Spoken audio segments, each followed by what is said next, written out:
MSD White Hawk version 2. Oh, ganda oh. Domino switch. Ano lang yan? Ito, ano to?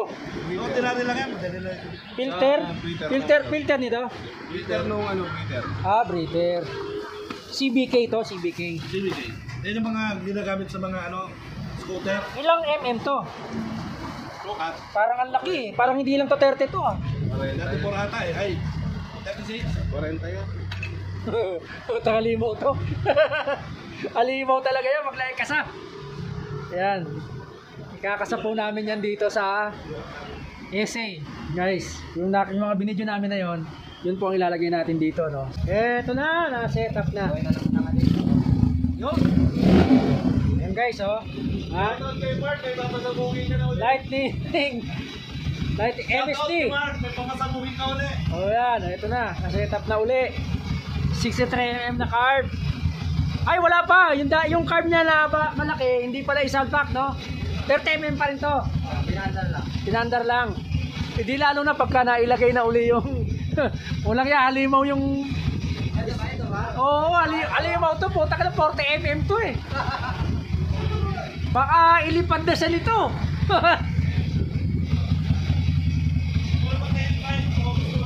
Lakas daw ng kuryente nito.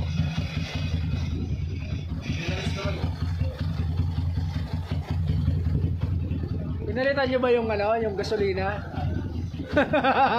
Oh, panista gasolina ito. Takad na nito dito eh. Yung nakikita nyo mga usok-usok na yan guys, yung mga usok-usok lang yan dito yung na langis na natapon. Tapos binasa ko kasi ito ng langis.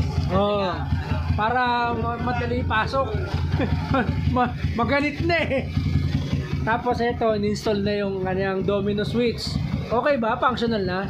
Hindi stock niya. Ay, So, hindi pa ini-install. Hindi pa ako nag-electrical. okay. So for the meantime, yan lang muna. I-set up pa rin yung dyan, yung domino switch na. So ito, kumbaga para pinatakbo lang muna nila.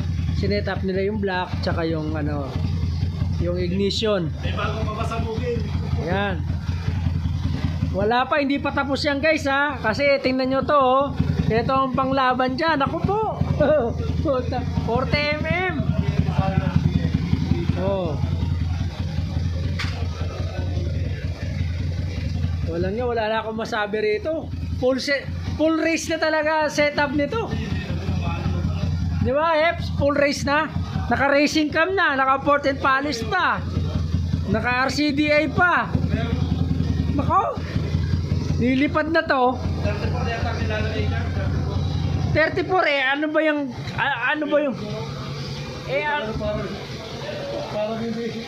Parang hindi sumama ganda na pagkita. hindi, yung black lang naman na naapektuhan tsaka piston, di ba? Ayan guys, pwede na pang M3 to. Tama-tama sa M3, break in na to, tapos na break in ito. Mapapalaban na to sa M3.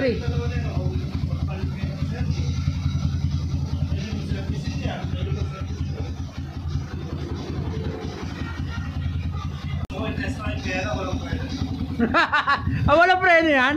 Wala. Tsaka na. Dapat padalaki ko yan. Diyos ko, kalawang ina oh. Baka tapos ng setup niyan, padala mo kay Kuya Des para kompleto.